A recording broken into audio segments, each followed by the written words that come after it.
C'est l'heure de votre journal sur Radio Nord présenté par Maël Manomba. Radio Nord, il est 16h.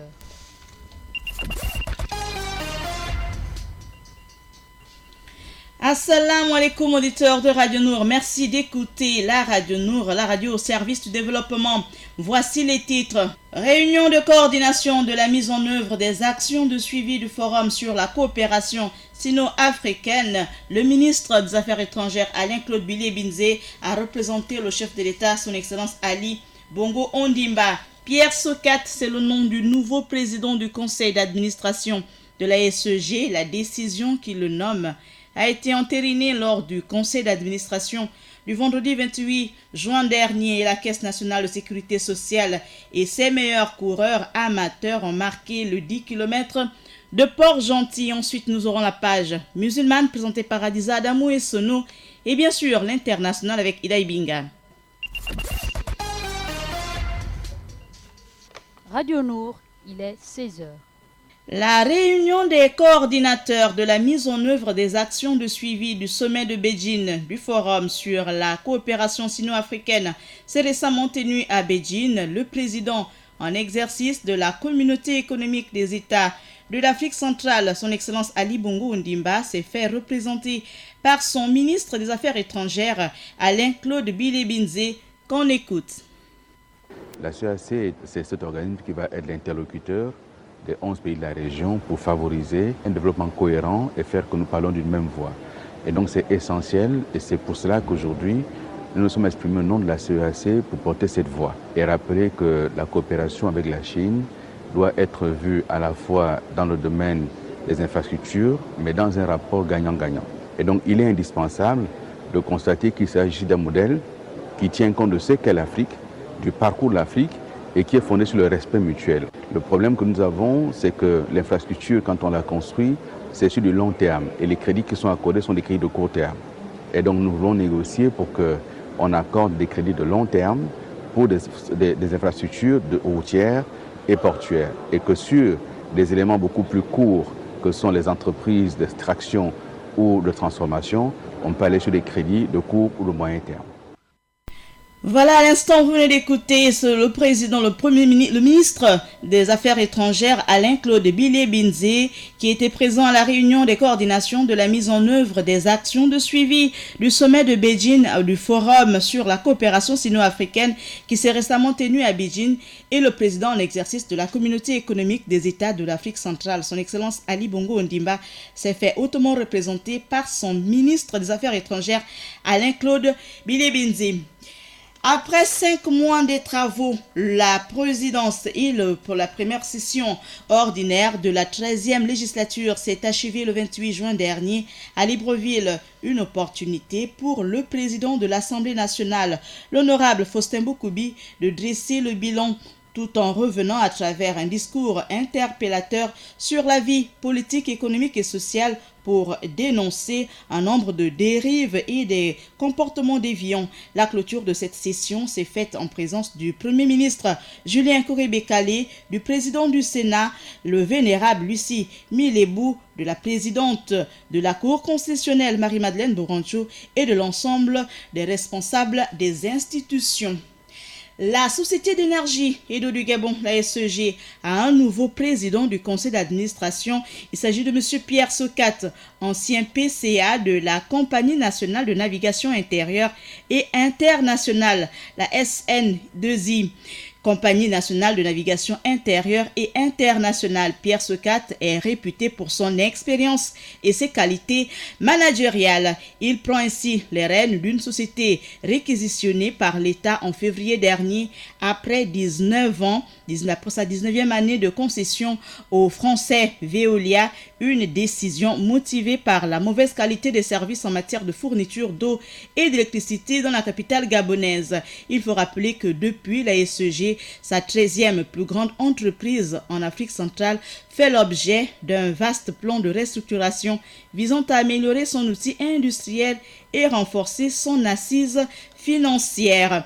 ce que n'a pas manqué de rappeler le nouveau PCA que la prise de parole aux membres du conseil d'administration, la société, je cite, a beaucoup de potentialité. Si l'État a décidé de prendre la main et de mettre la main sur cette entreprise, c'est sur la base d'une vision claire. Le président de la République, son Excellence Ali Bongo Ondimba, a fait de l'eau et de l'électricité un secteur prioritaire, d'autant que son vœu ardent est celui de voir toutes les populations avoir accès à ces fournitures, a-t-il déclaré en ajoutant « Nous sommes sur la bonne voie, nous sommes à pied d'œuvre pour mieux offrir nos prestations sur l'ensemble du territoire national. » Fin de citation. À peine arrivé, Pierre Socat ne bénéficiera d'aucun temps de répit. Un des syndicats de l'entreprise a déposé un préavis de grève le 25 juin dernier. Celui-ci expirera le 4 juillet prochain. Un mouvement de grève pourrait être déclenché d'ici là si l'entreprise ou le ministre de tutelle n'ouvre pas des négociations. Les grévistes menacent d'avoir ou alors de couper de l'eau et l'électricité, ce que nous ne souhaitons surtout pas. Nous poursuivons cette édition d'information du côté de Port-Gentil pour parler de cette grande rencontre sportive. Le plateau amateur dans la catégorie masculine de la 3e édition du 10 km de Port-Gentil a été remporté par un trio d'athlètes locaux qui ont couru avec pugnacité sous les couleurs de la Caisse nationale de sécurité sociale, la CNSS. Jesse Moulé Kodé, le premier à réaliser un chrono de 32 minutes et 21 secondes, tandis que son suivant immédiat, Marc Titus Nzogé, a fait 32 minutes 33 secondes. Et le troisième, à la troisième marche du podium, est revenu à un autre coureur de la CNSS, Marius Opana Lendengue, avec 32 minutes 54 secondes. Un apport technique significatif au profit de ces jeunes volontaires pour cette structure de prévoyance sociale qui a toujours encouragé la pratique du sport chez ses employés. Il faut rappeler que le département sportif et loisirs de la CNSS organise souvent des journées d'activités socio-culturelles et sportives baptisées No Stress au sein de l'entreprise. Tout de suite, nous passons à la page musulmane avec Adiza Adamou et Sono. Assalamu alaikum Adiza. Wa alaykoum salam Maël. 3 titres dans la page musulmane du jour. Dans cette page musulmane, on parle de la soumission en islam. On évoque aussi la différence entre le Hajj et la Umrah. Et on termine en Allemagne, précisément dans la ville d'Achim, qui célèbre la tolérance en renommant une place de la mosquée.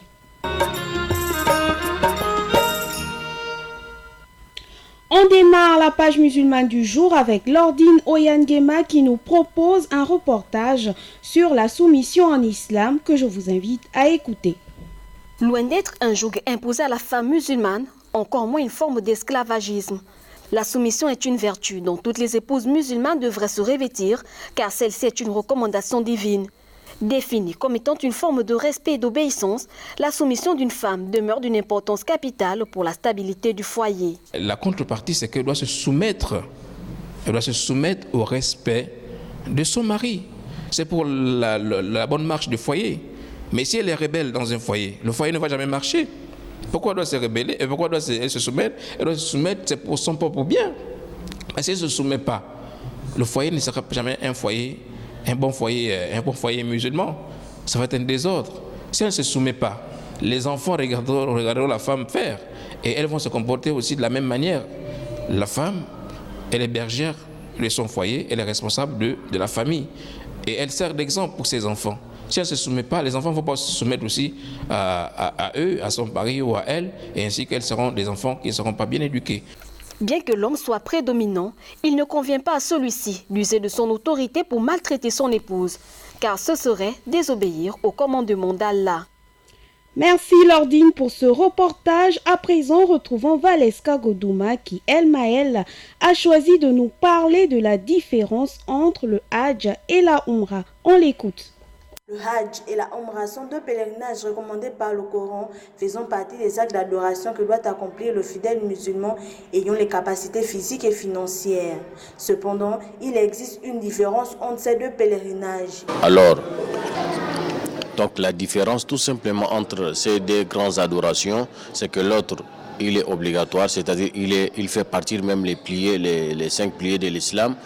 Et l'autre, c'est une chose qui est vraiment louable, qui a beaucoup de mérites, comme le prophète sallallahu alayhi wa sallam l'a mentionné dans l'une de ses assises en disant, celui qui a accompli la Umrah, surtout dans les mois de Ramadan, c'est comme s'il aura accompli les pèlerinages, les grands pèlerinages avec moi. Cette différence est aussi visible au niveau de leur accomplissement.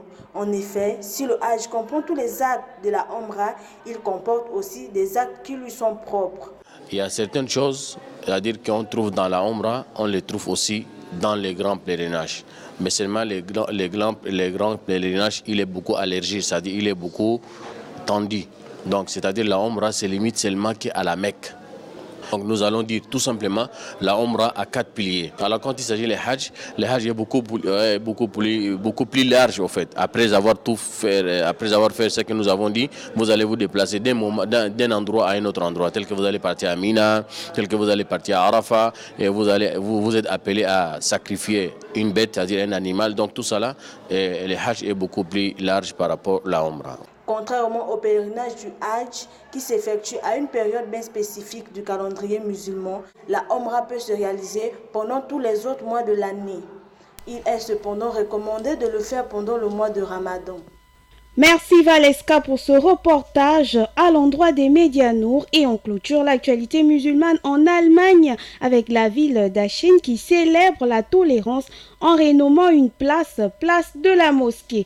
En effet, chers auditeurs, mardi dernier à Aachen, sur la parvis de la somptueuse mosquée Younous Émir, régnait l'effervescence des grands jours, alors qu'une foule plus unie que jamais se pressait pour assister à une cérémonie en grande pompe. Aux abords de ce phare de l'islam d'une blancheur éclatante, érigé et géré par l'Union islamo-turque pour les affaires religieuses, le dévoilement d'une plaque de rue a suscité, Maël, un engouement comme rarement, et ce pour la plus grande satisfaction de celui qui l'a rendu possible, Marcel Philippe, le maire chrétien-démocrate de cette localité située dans le land de Rhénanie du Nord, Westphalie. Voilà qui met un terme à l'actualité musulmane du jour. Sur ce, je vous dis assalamu alaikum et merci, chers auditeurs, d'avoir choisi les 95 FM pour vous informer. Merci à assalamu alaikum à Adiza Adamo et Sono. Merci beaucoup pour toutes ces informations du monde musulman. À présent, on fait un tour du monde de l'actualité avec Ida Ibinga. Wa alaikum salam, fidèles auditeurs. Voici les titres qui constituent notre actualité internationale. En Mauritanie, on parle du climat tendu avant l'annonce définitive des résultats. L'actualité, c'est aussi la France avec la police fiscale de Bercy qui entre en fonction en boucle avec les retrouvailles historiques entre Trump et Kim. Le développement des titres, c'est dans un instant. On ouvre notre actualité internationale en Mauritanie avec les résultats définitifs de l'élection présidentielle du 22 juin dernier seront annoncés ce lundi 1er juillet par le Conseil constitutionnel. Rappelons que cette proclamation doit intervenir alors que l'opposition dénonce tout de même des irrégularités, disons que la sécurité a été très largement renforcée. Par ailleurs, une coupure prolongée des services Internet a été constatée dans le pays. L'actualité c'est aussi en France avec la police fiscale de Bercy qui entre en fonction. C'est au sein du ministère de l'Action et des Comptes publics que la trentaine d'agents du service judiciaire fiscal ont été formés aux techniques d'enquête, perquisition, filature, écoute, voire grande à vue, notant que ces agents pourront utiliser les pouvoirs de police sous le contrôle des magistrats spécialisés pour débusquer les fraudeurs du fisc. Mais rappelons également que ce système inquiète déjà les syndicats qui redoutent une guerre de police, disons que sur papier, obtenir les outils de police judiciaire pour les agents du fisc qui travaillent aux côtés de leurs collègues douaniers à Bercy. On referme notre actualité internationale avec les retrouvailles historiques de Trump et Kim. Une première 4 mois après le sommet banquet de Hanoï, les deux dirigeants ont réaffirmé hier, en se rencontrant dans une zone démilitarisée entre les deux Corées, leur souhait est celui de marquer l'histoire. Je cite, le président américain Donald Trump a fait plus que serrer la main et dire bonjour au leader suprême du royaume et ermite. Retenons tout simplement qu'il a accompagné de l'autre côté de la frontière, faisant ainsi quelques pas en Corée du Nord. Je vous propose d'écouter cet extrait sonore. L'image est à la fois surréaliste et historique. Elle contribuera sans doute à rompre un peu plus encore la glace entre Washington et Pyongyang. Mais tempère le journal, attention aux illusions. Si cette rencontre a bien permis de désamorcer les discussions sur le programme nucléaire de Pyongyang, un peu plus d'un an après le premier sommet de Singapour et l'échec de celui de Hanoï en février dernier, rien n'a changé sur le fond. La question de la dénucléarisation de la Corée du Nord continue de bloquer le processus, relève le Figaro. L'administration américaine exige que Pyongyang renonce définitivement à son programme nucléaire avant d'envisager une levée des sanctions internationales, ce que le Nord s'obstine à refuser. Merci fidèle auditeur, merci Maël, c'est tout pour cette page internationale. Merci à Ida Ibinga pour toutes ces informations à travers le monde. Merci encore à Axel Kumba pour avoir assuré la mise en onde de cette édition d'informations que vous pouvez retrouver sur Radio Nour à 20h, 23h et bien sûr à 8h, sans oublier sur nos chaînes en ligne. Bon confort d'écoute sur la radio au service du développement. Assalamu alaikum. À la présentation comme chaque jour, Maël Manomba de Mouabi. Bon confort d'écoute à nos auditeurs du côté de Port-Gentil sur la 102 FM. Radio Nour, il est 16h.